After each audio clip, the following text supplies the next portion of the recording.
I took care of my bedridden, paralyzed mother-in-law for 20 years. The moment she died, my husband Kevin kicked me out of the house and brought his mistress home. I refused to accept it quietly and went back to argue with them, but they pushed me into the river and drowned me. As my soul drifted above in the sky, I accidentally discovered that they had a 23-year-old son. Doing the math, it turned out they had started their affair in the second year of our marriage. And me? Like a fool, I gave up my own life and identity, wasting 20 years of my youth serving his mother.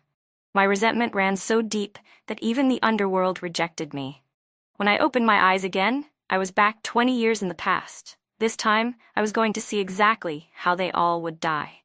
I stood at the front door of the house, the stench of chickens and ducks held by aunts and distant relatives jolting me back to my senses. As I came to, I heard my mother-in-law shouting from behind, "Emily, what are you standing there like a statue for? Hurry up and kill the chickens and ducks and take care of the guests." That sentence was exactly the same as in my previous life. Back then, I had been so stupid. Even though I had never slaughtered poultry before, I obediently followed orders. I boiled water and cleaned ducks, picked vegetables from the fields, lit fires, and worked non-stop for half the day to prepare several tables of food. But before I could even sit down, they were already devouring everything like wild animals. During the meal, my mother-in-law and Kevin kept ordering me around like a maid. One moment I was asked to get food for this relative, the next I was serving soup to another. It was as if bossing me around gave them a sense of pride. But that very night, my mother-in-law suffered a stroke and became completely paralyzed. The same relatives who had been so enthusiastic just hours earlier immediately kept their distance, afraid we'd ask them for money or help. Even her own son, Kevin, used work as an excuse to stay away from home for years. Only I remained, caring for her like she was my own mother, feeding her porridge, helping her use the bathroom day and night. The moment she called for me, I would leap up and rush to her side. Thanks to my meticulous care, she lived to be 80 years old. I naively thought that once I fulfilled my duty caring for the elderly, I could finally enjoy life with Kevin. But right after the funeral, he brought that woman, Linda, into our home and tried to throw me out. 20 years of non-stop sacrifice, and he wanted to toss me aside just like that. I needed answers, so I went back to confront him. Seeing I wouldn't back down, the two of them became murderous. While I wasn't paying attention, they pushed me into the pond. I didn't know how to swim and drowned right then and there. Kevin not only claimed I accidentally fell in, but also extorted a large sum in compensation from the neighbors. After that, the three of them lived happily ever after, completely forgetting the fool who had spent 20 years serving them without complaint. Now that I had a second chance, none of them would get off easy. Just as I was about to talk back to my mother-in-law, a woman dressed flamboyantly walked through the door. That's right, it was Linda, the mistress Kevin had kept on the side. And the little boy by her side? Kevin's biological son. Back then, Kevin had told me he didn't want to see me suffer, so he didn't want me to have kids. He said it didn't matter if the family line ended. I had been moved to tears. Thinking about it now, I realize how hopelessly foolish I was. At some point, my mother-in-law came over and deliberately gave me a shove. "Oh, Linda, you're finally here. I've been waiting for you for so long. If you were my daughter-in-law, I'd be the happiest woman alive. And this little cutie is just too adorable." Still pretending. She had known about Kevin and Linda's affair all along. The only reason she stayed quiet was because she was afraid I'd leave and stop taking care of her. She warmly welcomed Linda inside, then turned and rolled her eyes at me. "Some people," she said, "really should learn from someone like Linda, so capable and sweet, standing there like a wooden post just getting in the way." Kevin also gave me a look, signaling me to go do chores. Who the hell did he think he was? Ordering people around like he was royalty? I strode forward and shoved the chickens and ducks into Linda's arms. "You're right, Mom. Couldn't agree more." "I'm dumb as a pig," I said with a blank face. "Clumsy too. I'm not even 1/10,000th as capable as sweet Linda here. I don't know how to do any of this stuff, so today we'll have to trouble Linda to prepare a nice big meal for Mom." Linda's face instantly changed. She looked over at Kevin, clearly caught off guard. Me? That's probably not a good idea. I mean, I'm not even part of the household, she mumbled awkwardly. What if I mess up and embarrass everyone in front of the neighbors? Kevin shot me a glare, clearly about to scold me, but I cut him off coldly. What do you mean, not a good idea? You and Kevin are so close, you're basically family.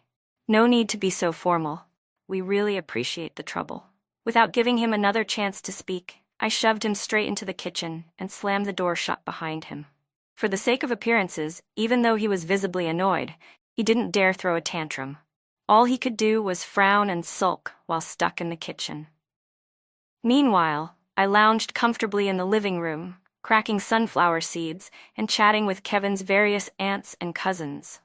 These women didn't care who worked hard or who slacked off. As long as you could chat with them, you were considered someone with sense. Kevin, worried about Linda, tried to sneak into the kitchen a few times to help her, but I blocked him every time. Both he and his mother were filled with schemes and gave me dirty looks now and then, but I completely ignored them. Once a few dishes were ready, I quickly called the relatives to come eat. By the time Linda finished cooking the final dish, most of the guests were already full. Kevin, distressed, pulled her down beside him and kept piling food onto her plate. The whole scene rubbed me the wrong way. I pulled back my chopsticks and stirred through every dish on the table. Kevin looked like he was about to snap again, but before he could say anything, one of the more observant relatives brought out a cake.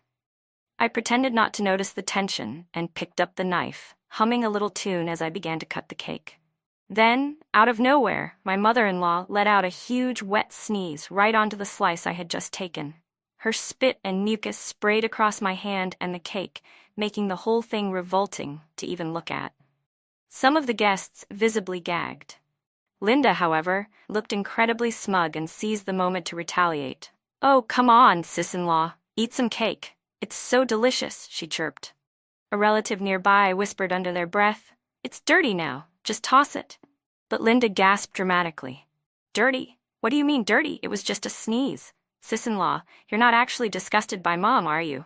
Seriously, we're family. How could you be so petty?" One of Kevin's aunts immediately grew furious.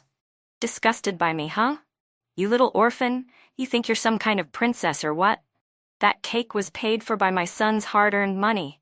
You'd better not waste it. If you won't eat it, you're just slapping me in the face." I wanted to slap myself then and there. Back then, just to be with Kevin, I'd fought bitterly with my parents and even lied, saying I was an orphan. I thought that without my parents' disapproval, love would go smoothly. I never imagined they'd turn my lie into a weapon to belittle me over and over again. Kevin jabbed his elbow into my side. "When did you get so delicate? It's just a little spit and snot. Don't waste it." Easy for him to say. "All right, then let's switch," I said, my voice calm. Kevin hadn't expected me, always the quiet, obedient one, to talk back. He instinctively shielded the cake with his hands. Linda jumped in to scold me too. "Sis-in-law, come on. A little loss is a blessing. Don't be so uptight." I smiled sweetly, nodded, then suddenly smeared the entire slice of cake right across her face. "A blessing, huh? Well then, I wish you blessings as vast as the ocean. Go on, eat up, eat more, enjoy every bite." Kevin rushed over to push me away. "Emily, what the hell is wrong with you? Is this how you treat guests?" Then he turned to Linda and carefully wiped the cake from her face, handling her with a tenderness I had never once experienced. That look in his eyes, gentle, loving, protective, it stabbed me like a knife. Taking the chance, I exploded. Grinding my teeth, I flipped the entire table over. "Kevin, you're yelling at me over her. Don't forget who your real wife is."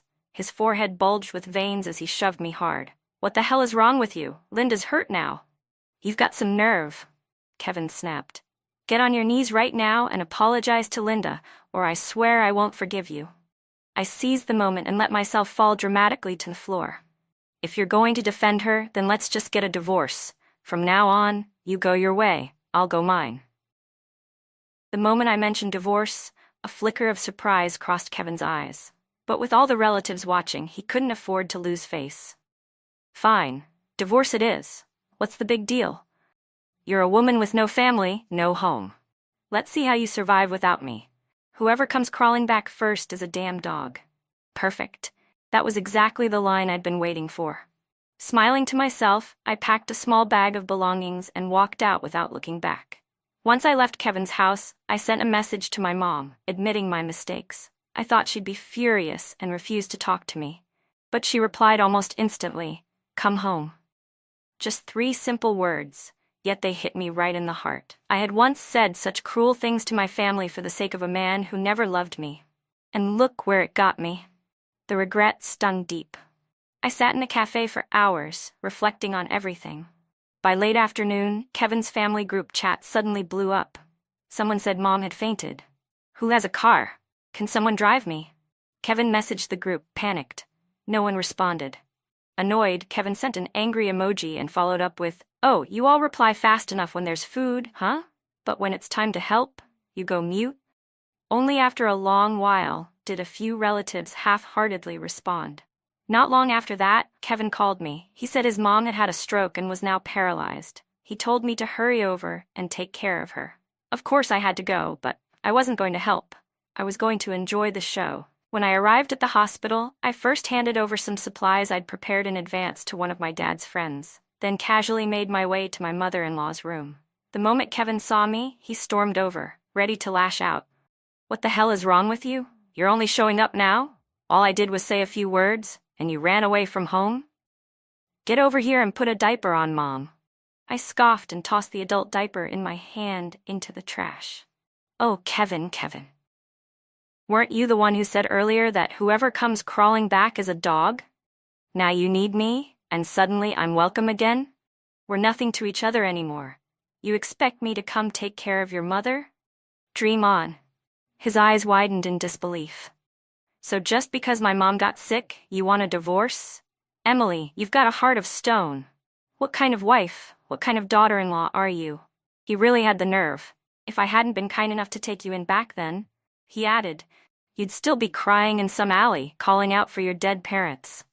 Some of the relatives in the room started to chime in, all taking Kevin's side. "It's your duty to take care of the elderly. Everyone gets old one day. Just do as you're told. A grown man like him changing his mother's diapers? Come on, that's just too much." "Couples fight all the time," someone else added. "Cool off and get over it. Your family." Even the old man in the next hospital bed couldn't help but comment, "Glad my son didn't marry someone like her. I'd have been pissed into an early grave." Everyone was staring at me with disgust, trying to shame me into submission. But I didn't flinch. Slowly, I turned and dragged out the one person hiding in the corner. Looking smug, "Linda. She's the one who should be taking care of your mom," I said coldly. Linda went pale on the spot. She started backing away. "What are you talking about? Don't make stuff up. You don't want to take care of your mother-in-law, so now you're trying to throw it on me?" Kevin shoved me aside and rushed to check Linda, as if she were some fragile doll. Then he pointed a finger in my face and shouted, "Wow, Emily. I never realized how lazy and selfish you really are. Not only do you refuse to help, now you're slandering other people? Linda is just a guest I invited, and you expect a guest to take care of my mom? How does that even make sense?" "Oh, a guest you sleep with, huh?" I shot back without blinking. The room fell silent. Gasps echoed through the ward. Relatives and even the old man in the next bed all turned to look at Kevin and Linda, their eyes filled with shock. But the two of them just kept scrambling to deny it. "You're insane. Spouting nonsense. I swear I'll beat you to death," Kevin roared, raising his hand, ready to slap me across the face. But I quickly stepped aside and dodged him with ease. "Am I really spouting nonsense? You know exactly what you've done," I said coldly. Then I pulled out my phone and called the nurse station, asking them to bring over the documents immediately. The moment Kevin saw what was written on those papers, he gasped, his voice trembling. "No, that's impossible. There's no way you could know about this." From the very moment I arrived at the hospital, I had sent hair samples from Kevin and his son straight to the lab.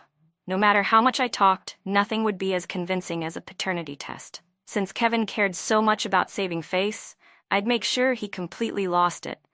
He thought he'd kept everything airtight, but I had caught him off guard, and the truth slapped him square in the face. "Why would it be impossible?" I said coldly. Kevin, there's no such thing as a secret that never leaks. Your son with Linda is already 3 years old. The evidence is right here in black and white. How much longer were you planning to keep this from me? After everything I've done for this family, was this your idea of loyalty? You've been sneaking around behind my back with her, and all this time you told me she was just your little sister? Doesn't your conscience hurt even a little? I took a deep breath. Since you've already had a child together, I won't stand in your way. I'll step aside so the three of you can be a happy little family. But the task of taking care of your mother, that now belongs to your new wife. Now that the secret was out, Kevin stopped pretending. Yeah, that's right, he's my son. And you know why I like Linda? Because she's gentle. She doesn't bark at me like you do. You're always nagging, like some psycho tigress. Always talking about life goals and planning everything out. Who the hell are you to tell me how to live my life? You're nothing but a clueless idiot. I had used my knowledge and effort to help him all those years, and now he was mocking me for it. I suddenly remembered what my mother used to say. People who aren't aligned in values can never walk the same path. Back then, I'd thought she was just being overly traditional. But now, it was gospel truth. Watching Kevin puff up with pride as he shouted his confession, you'd think he was receiving some kind of award. Linda, standing next to him, could barely keep the smug smile off her face. Gone was her delicate, innocent act. Now she stood there with her chin tilted high, full of arrogance. I used to feel a little guilty about wrecking your marriage, she said snidely. But now it looks like I actually saved Kevin from a miserable life. But don't be too upset. When it comes to love, the one who's not loved is always the third wheel. I'm too happy to feel sorry for you. A whore and a dog. I hope they stayed glued together for the rest of their miserable lives. Back then, I handled everything. Groceries, cooking, bills, caring for his mom. All they had to do was flirt and sneak around like some tragic love story. Now, I was going to sit back and watch just how long they could survive in the real world. Once I got what I wanted, I didn't waste another second on those two geniuses. Kevin and I had never registered our marriage, only held a banquet, so the divorce was no more complicated than a breakup. Left to deal with the fallout, Kevin and Linda found themselves under the intense scrutiny of their relatives. Faced with the mounting pressure, Linda eventually had no choice but to take on the responsibility of caring for Kevin's now paralyzed mother. At first, she acted willing, but not even a week passed before I got word. Linda had had enough. She refused to deal with bedpans and diapers anymore and insisted on going back to work. But I wasn't about to let her off that easily. I gathered old records and reported her affair to her workplace. The next day, she was fired. Still not giving up, she started applying for other jobs, but the social circles were small. Her reputation had already spread. No one dared hire her. She was completely unemployed. And since she was now jobless, there was no excuse not to care for her paralyzed mother-in-law. But her so-called care was a total joke. She put on a show, but it was all for appearances. Meals and clothes were basic at best. Every morning she'd cook a huge pot of plain rice porridge and serve it for all 3 meals. When it was time to feed her, she'd just ladle out some cold congee and dump it in front of her. The adult diapers? Changed once a day, if that. By April and May, the room reeked of fermenting urine and feces. The smell was enough to make anyone gag the moment they walked in. At first, Kevin's mother didn't dare complain. After all, this was the new daughter-in-law. Precious, delicate, someone to be pampered. But as time dragged on, she couldn't help but start venting to Kevin. Linda's way too lazy, she grumbled. All I get is cold porridge every day. She won't even help me bathe. At this rate, I'll be dead soon. Kevin didn't believe her at first, until he saw with his own eyes that the flesh on his mother's backside was starting to rot. Only then did Kevin realize what kind of two-faced person his beloved Linda really was. Furious, he exploded on the spot and hit her. But unlike the weak, submissive version of her in my past life, Linda wasn't having it this time. She grabbed a stool and flung it straight at Kevin, screaming that she was leaving with their son. That terrified him. In an instant, all his bluster vanished. He groveled, begged, and coaxed her until she reluctantly stayed. When I heard about it, I nearly burst out laughing. I had given him everything and he never appreciated it. Now look at him. chasing after someone who treated him like trash. And this was only the beginning. It was time for Kevin to pack his bags and get out of the spotlight for good. After returning home, I began slowly taking on responsibilities in the family business. One day, I heard that Kevin had taken Linda shopping for clothes. I checked the time and casually made my way to the mall for an impromptu inspection. The moment Linda spotted me, she clung to Kevin's arm, flaunting their relationship like a prize. "Oh, I mean, sister-in-law." "Oops, not anymore, right?" she smirked. "I should call you Emily now, shouldn't I?" "Thanks for handing Kevin over to me." I acted like I was about to throw up. "Trash belongs with trash. You're a perfect match. I hope you both rot together." Linda rolled her eyes hard enough to see her brain. "Don't be bitter just because you lost. Kevin dumped you, remember? Stop acting all high and mighty. What's there to brag about when you're just a store clerk now?" She crossed her arms, puffing herself up like some arrogant rooster. I glanced down at my outfit for the day. A tailored sapphire blue designer suit worth $8,800. No wonder she couldn't recognize it. Feigning shock, I looked up at Kevin. "Wait, are you actually buying clothes for Linda? This store isn't cheap. When did you get so generous?" The two of them had just been window shopping, but after hearing me say that, they turned around and started scooping up outfits by the dozen. Once they were done, the cashier rang up the total. $158,000. Kevin's eyes nearly popped out of his head.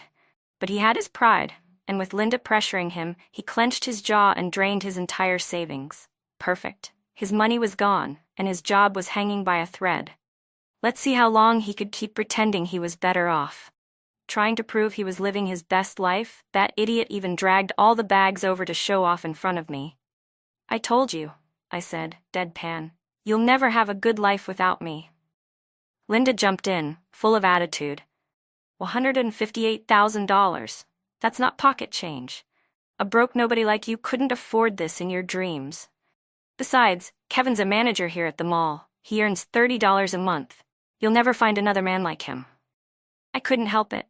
I started slapping them with the truth, one blow after another. "The whole mall belongs to my family," I said with a smirk. "You think I can't afford it?" Kevin burst out laughing.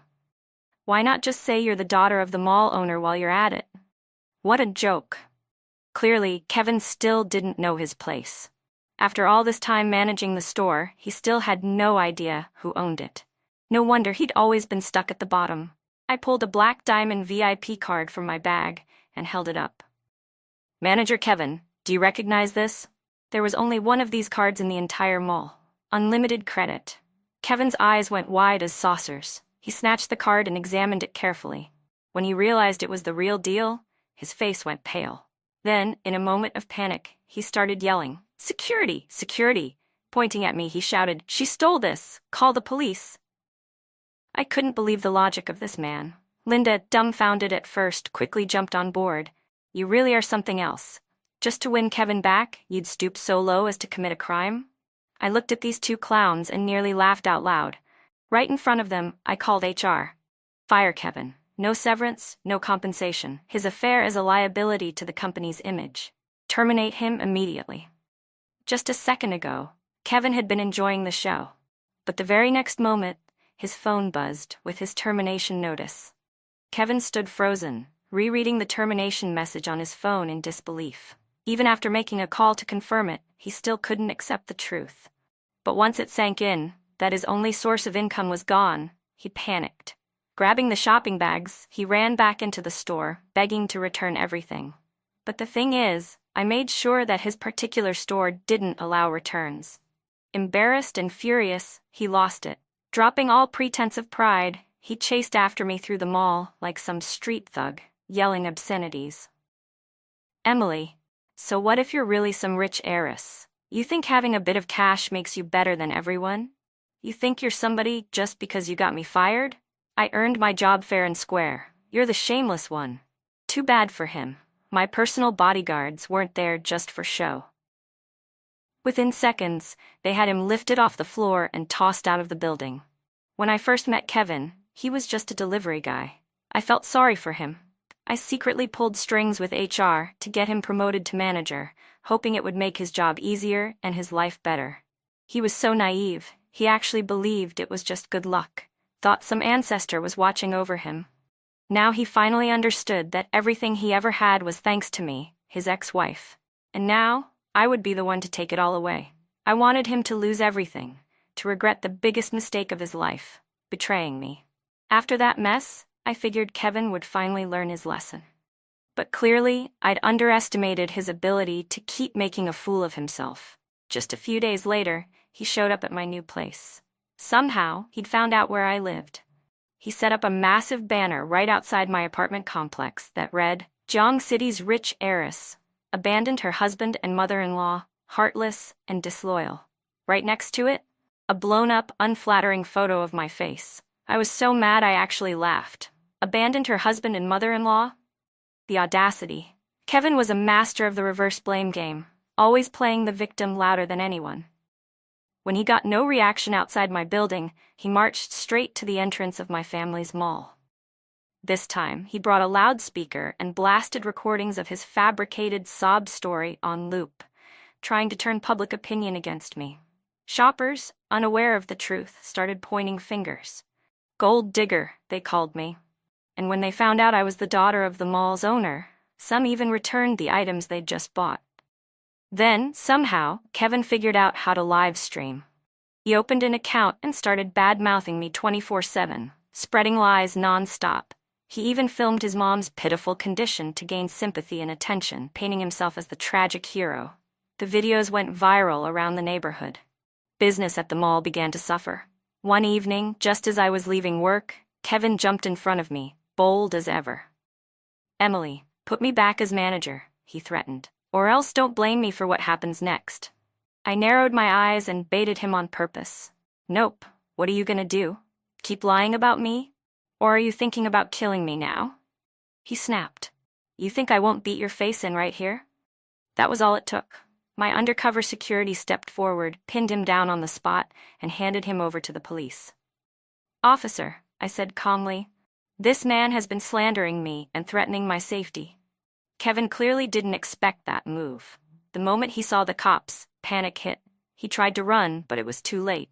He didn't commit a serious crime, so he wasn't charged, but they still gave him 15 days of administrative detention. With Kevin locked up, Linda didn't have much fight left in her. She didn't come looking for trouble.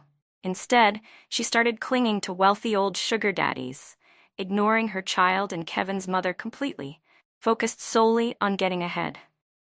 I accidentally let some things slip to one of those old men's wives. That very night, a group of furious women cornered Linda on the street. They yanked her hair, tore her clothes, and left her half-naked in a complete mess. The most shocking part? She didn't run. She actually dropped to her knees in front of one of the wives, begging to be allowed into the household. I couldn't believe what I was seeing. With that kind of shameless persistence, she could have succeeded in almost anything, but no, she chose to debase herself. When Kevin got out of detention and saw Linda all bruised and battered, his heart ached. He stormed over to confront me, full of self-righteous anger. "How dare you hit her?" he barked. I nearly laughed myself sick. Without a word, I showed him the footage on my phone. "Your wife's been playing mistress so long, she doesn't even know how to be a decent human anymore.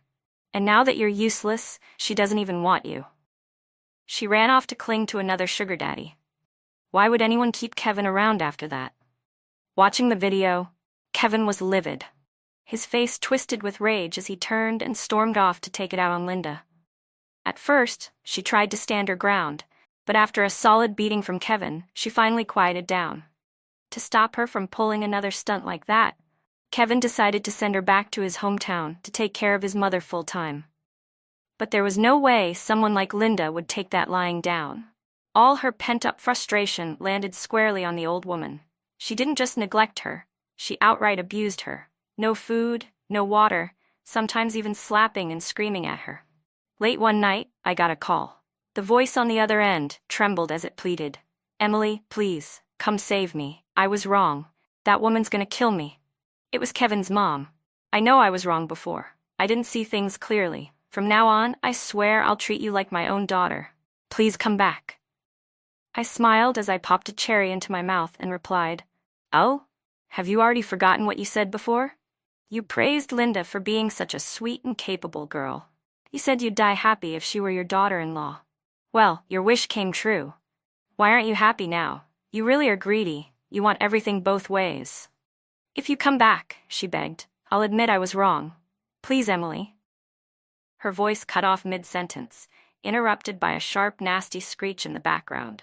You old hag! Who the hell are you mumbling to in the middle of the night? You want me to shut you up for good? Then came the sound of a violent slap. More screaming. More chaos. And me? I felt incredible. This was karma. People like her are never satisfied, always looking elsewhere while eating from their own bowl. This was just what she deserved. Not long after, I received the news that the old woman had died. They said that when she passed, she weighed barely 50 pounds, down from over 100. Her mouth and eyes were wide open, like she couldn't rest in peace. Kevin was flat broke. He didn't even bother holding a proper funeral. The relatives pitched in just enough for a quick cremation, and she was buried in haste. With that, Linda's job of taking care of the old woman was officially over. She couldn't wait to run back to the city, and Kevin had no excuse left to stop her. He let her go without a fight. Neither of them had an income. They lay around all day in a cheap rental, while bills piled up. School fees for the kid, groceries, rent, everything needed money. Kevin scraped together a couple $100 from backbreaking labor, only for Linda to blow it all on a manicure. Their days were a mess. They fought more often than they ate. Honestly, I thought about just letting them continue destroying each other, but Kevin had the nerve to come crawling back to me again. He looked pathetic, unshaven, clothes tattered, a far cry from the arrogant man he used to be when we were together. The moment he saw me, he dropped to his knees and clung to my legs, sobbing like a child. I was wrong. It was all my fault, he cried, his nose running, tears streaming. I should never have fallen for Linda. She tricked me. That kid's not even mine. She had him with her ex-husband. That time you ran the paternity test, he said. She already knew. She swapped our son's hair for my mom's. After her ex dumped her, she lied and said the child was mine. If I'd known the truth, I'd never have stayed with her. Please believe me, Emily. Give me one more chance. I swear I'll never make the same mistake again. If I hadn't seen firsthand how vicious and heartless he could be, I might have actually believed him. I stepped back and shook off his hands. If we'd never broken up, I said calmly, and I kept helping you take care of your mother, do you think our ending would have been different? He lit up like he saw a glimmer of hope. Yes, definitely. We'd be living a happy life right now. I burst into laughter. What nonsense. Happy life? Please. Though, to be fair, he did live happily ever after with Linda in our last life. Too bad I didn't. I died, miserable, broken, and betrayed. Men like him? Their mouths are full of lies. Not a single word can be trusted. You're in your 30s, Kevin. And you still think you can trick me like I'm some clueless teenager from 2008? What a joke. I deliberately put on a sympathetic look and shook my head with a sigh. It's all because of Linda, isn't it? I don't blame you. I know you didn't mean for any of this to happen.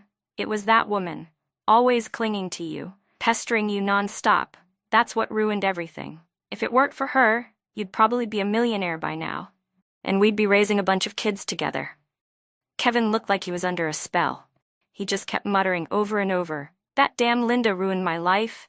She destroyed my family. It's all her fault. That bitch deserves to die. Cursing non-stop, he ran all the way home in a frenzy. And when he got there, he grabbed a kitchen knife and hacked Linda so badly she was unrecognizable. After he was done, he planned to come after me. But by then, his mind was completely gone. As he was crossing the street, a fuel tanker happened to be driving by. He ran straight into it, no hesitation, and was crushed instantly. There was nothing left but pulp. Kevin had already burned all his bridges with his family. When the police tried contacting his relatives, not a single person was willing to claim his body. In the end, I stepped in and had his ashes scattered into the village's communal sewage pit. Since he loved being trashed so much, it was only fitting that he rot as a stinking ghost. And just like that, every single person who had ruined my life and my last one got exactly what they deserved. Not a single one of them ended well. This ending, I was more than satisfied. I've always believed that good and evil never go unpunished. Sometimes karma just takes a little while to catch up. But it always arrives, always.